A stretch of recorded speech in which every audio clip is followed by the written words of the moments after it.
মৰমৰ ছাত্ৰ ছাত্ৰীসকল, তোমালোকক মই মোৰ চেনেলটোলৈ স্বাগতম জনাইছোঁ।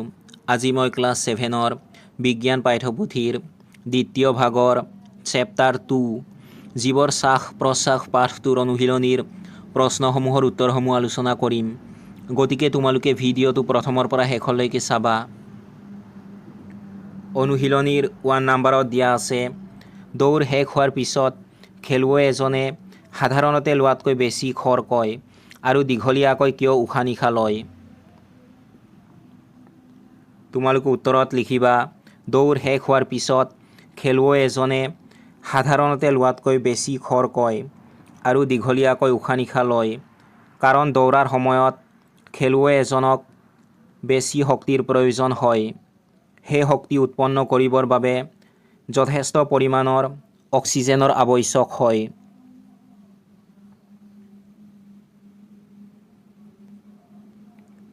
দুই নম্বৰ প্ৰশ্নটো হৈছে, বায়বীয় আৰু অবায়বীয় শ্বসনৰ সাদৃশ্য আৰু পাৰ্থক্যৰ তালিকা কৰা। তোমালোকে উত্তৰত লিখিবা, বায়বীয় আৰু অবায়বীয় শ্বসনৰ সাদৃশ্য হ'ল দুয়োৰে ক্ষেত্ৰত গ্লুক'জৰ ভাঙন ঘটে। ৰাসায়নিক বিক্ৰিয়াত কাৰ্বন ডাই অক্সাইড আৰু শক্তি উৎপন্ন হয়। বায়বীয় আৰু অবায়বীয় শ্বসনৰ পাৰ্থক্য হ'ল, বায়বীয় শ্বসনত অক্সিজেনৰ উপস্থিতিত গ্লুক'জৰ ভাঙন ঘটে, আনহাতে অবায়বীয় শ্বসনত অক্সিজেনৰ অনুপস্থিতিত গ্লুক'জৰ ভাঙন ঘটে।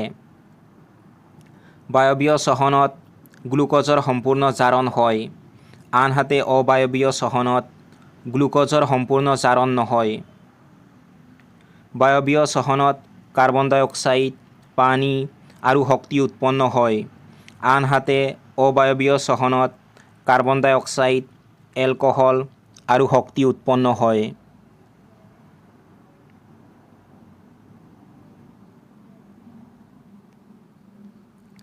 থ্ৰী নম্বৰ প্ৰশ্নটো হৈছে, যেতিয়া আমি উশাহত অতি বেছি ধূলিকণাযুক্ত বায়ু গ্ৰহণ কৰোঁ, তেতিয়া আমি কিয় সঘনাই হাঁচিয়াওঁ? তোমালোকে উত্তৰত লিখিবা, আমাৰ চাৰিওফালৰ বায়ুত বিভিন্ন ধৰণৰ অবাঞ্ছিত পদাৰ্থৰ কণিকা থাকে। যেতিয়া আমি উশাহ লওঁ, আমাৰ নাসিকা গহ্বৰত থকা নোমে এই কণিকাবোৰ ধৰি ৰাখে। কেতিয়াবা এই কণিকাবোৰে নাসিকা গহ্বৰৰ নোমবোৰ অতিক্ৰম কৰি ভিতৰলৈ সোমাই যায়। তেতিয়া এই কণিকাবোৰে নাসিকা গহ্বৰৰ ভিতৰৰ আৱৰণটো উত্তেজিত কৰি তোলে, ফলস্বৰূপে আমাৰ হাঁচি আহে। 4 নম্বৰ প্ৰশ্নটো হৈছে, তিনিটা পৰীক্ষানলী লোৱা। প্ৰত্যেকটো 3/4 অংশ পানীৰে ভৰাই লোৱা। ক, খ আৰু গ নামেৰে লেবেল লগাই লোৱা। ক পৰীক্ষানলীত এটা শামুক লোৱা। খ পৰীক্ষানলীত এটা জলজ উদ্ভিদ আৰু গ পৰীক্ষানলীত উদ্ভিদ, শামুক দুয়োটাকে ভৰাই লোৱা। কোনটো পৰীক্ষানলীত কাৰ্বন ডাই অক্সাইডৰ পৰিমাণ আটাইতকৈ বেছি হ'ব? তোমালোকে উত্তৰত লিখিবা, ক পৰীক্ষানলীত কাৰ্বন ডাই অক্সাইডৰ পৰিমাণ আটাইতকৈ বেছি হ'ব।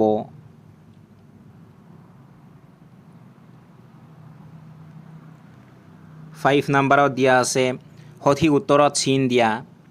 এ নম্বৰত দিয়া আছে, পঁইতাচোৰাৰ শৰীৰলৈ ডেছ ৰ যোগেদি বায়ু সোমাই আহে। ইয়াৰ শুদ্ধ উত্তৰ হৈছে অপশ্যন নম্বৰ 3, বায়ু ছিদ্ৰ। তোমালোকে উত্তৰত লিখিবা, বায়ু ছিদ্ৰ।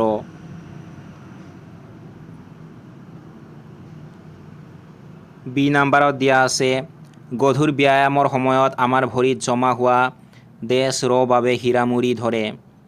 ইয়াৰ শুদ্ধ উত্তৰ হৈছে অপশ্যন নম্বৰ 2, লেক্টিক এচিড। তোমালোকে উত্তৰত লিখিবা, লেক্টিক এচিড।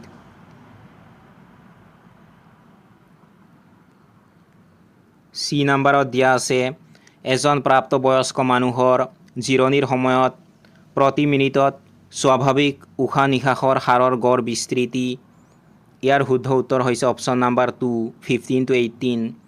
তোমালোকে উত্তৰত লিখিবা, 15 to 18।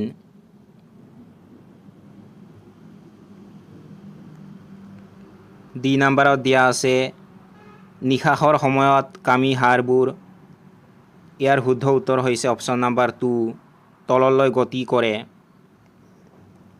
তোমালোকে উত্তৰত লিখিবা তললৈ গতি কৰে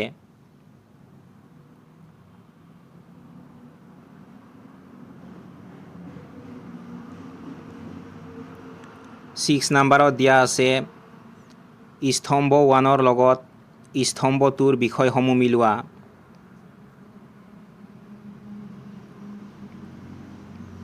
স্তম্ভ 1ত এ নম্বৰত দিয়া আছে ইষ্ট এইটো তোমালোকে স্তম্ভ 2ত থকা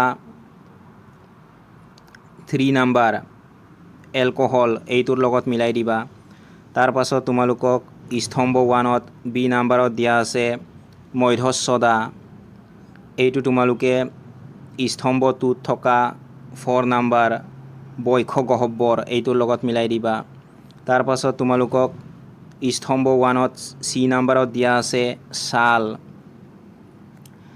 এইটো তোমালোকে স্তম্ভ 2ত থকা 1 নম্বৰ কেঁচু এইটোৰ লগত মিলাই দিবা তাৰ পাছত তোমালোকক স্তম্ভ 1ত ডি নম্বৰত দিয়া আছে পাত এইটো তোমালোকে স্তম্ভ 2ত থকা 5 নম্বৰ পত্ৰৰন্ধ্ৰ এইটোৰ লগত মিলাই দিবা তাৰ পাছত তোমালোকক স্তম্ভ 1ত ই নম্বৰত দিয়া আছে মাছ এইটো তোমালোকে স্তম্ভ 2ত থকা 2 নম্বৰ ফুল এইটোৰ লগত মিলাই দিবা তাৰ পাছত তোমালোকক স্তম্ভ 1ত এফ নম্বৰত দিয়া আছে ভেকুলী এইটো তোমালোকে স্তম্ভ 2ত থকা 6 নম্বৰ হাওঁফাওঁ আৰু ছাল এইটোৰ লগত মিলাই দিবা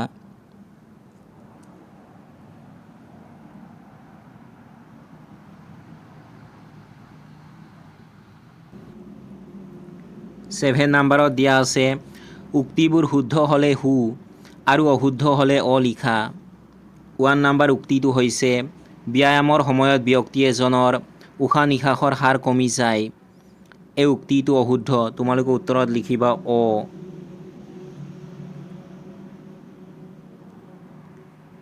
2 নম্বৰ উক্তিটো হৈছে উদ্ভিদে দিনৰ ভাগত কেৱল সালোক সংশ্লেষণ আৰু নিশাৰ ভাগত কেৱল শ্বসন কৰে এই উক্তিটো অশুদ্ধ তোমালোকে উত্তৰত লিখিবা অ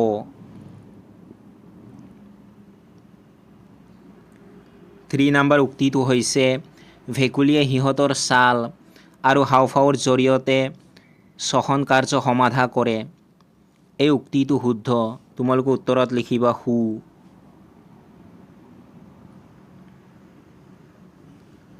4 নম্বৰ উক্তিটো হৈছে মাছৰ শ্বসনৰ বাবে হাওঁফাওঁ আছে এই উক্তিটো অশুদ্ধ তোমালোকে উত্তৰত লিখিবা অ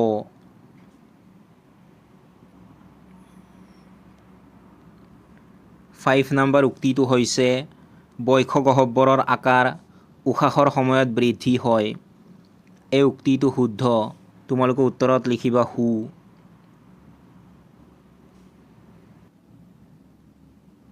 8 নম্বৰত দিয়া আছে জীৱৰ শ্বসনৰ লগত সম্পৰ্ক থকা বিভিন্ন শব্দৰ বানানসমূহ তলত দিয়া বৰ্গবোৰত লুকাই আছে এই শব্দবোৰ যিকোনো দিশতে ওপৰৰ পৰা তললৈ পথালিকৈ বেকাকৈ থাকিব পাৰে শ্বসনতন্ত্ৰৰ শব্দবোৰ বিচৰা শব্দবোৰৰ ইংগিত বৰ্গটোৰ তলত দিয়া হৈছে মই তোমালোকক ইতিমধ্যে জীৱৰ শ্বসনৰ লগত সম্পৰ্ক থকা বিভিন্ন শব্দৰ বানানসমূহ তলত দিয়া বৰ্গবোৰৰ পৰা বাছি উলিয়াই ঘেৰ দি দিছোঁ তোমালোকে এইখিনি চাই লৈ কৰি ল'বা আৰু মই তোমালোকক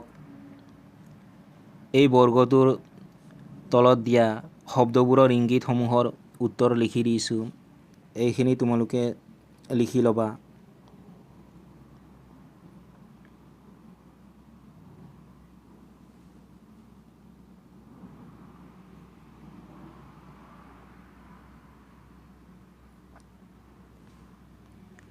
ওৱান নম্বৰত দিয়া আছে পতংগৰ বায়ুনলী তোমালোকে উত্তৰত লিখিবা শ্বাস নলিকা 2 নম্বৰত দিয়া আছে বৈক্ষ গহ্বৰক আৱৰি থকা হাড়ৰ সাজোন তোমালোকে উত্তৰত লিখিবা কামিহাড় 3 নম্বৰত দিয়া আছে বৈশ গহ্বৰৰ মাংসপেশীযুক্ত তল। তোমালোকে উত্তৰত লিখিবা মধ্যচ্ছদা। 4 নম্বৰত দিয়া আছে পাতৰ পৃষ্ঠভাগত থকা ক্ষুদ্ৰ ক্ষুদ্ৰ ছিদ্ৰ। তোমালোকে উত্তৰত লিখিবা পত্ৰৰন্ধ্ৰ। 5 নম্বৰত দিয়া আছে পতংগৰ দেহৰ কাষৰ বা পাৰ্শ্বফালে থকা সৰু বিন্ধা। তোমালোকে উত্তৰত লিখিবা বায়ুছিদ্ৰ। 6 নম্বৰত দিয়া আছে মানুহৰ শ্বাস প্ৰশ্বাস অংগ। তোমালোকে উত্তৰত লিখিবা হাওঁফাওঁ। 7 নম্বৰত দিয়া আছে যি বিন্ধাৰে আমি উশাহ নিশাহ লওঁ। তোমালোকে উত্তৰত লিখিবা নাসাৰন্ধ্ৰ।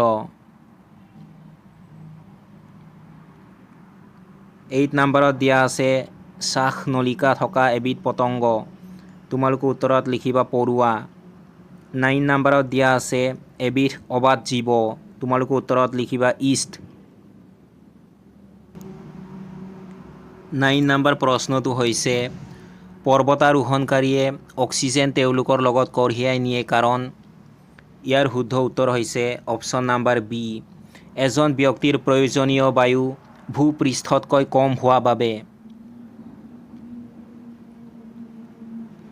তোমালোকে উত্তৰত লিখিবা এজন ব্যক্তিৰ প্ৰয়োজনীয় বায়ু ভূপৃষ্ঠতকৈ কম হোৱা বাবে।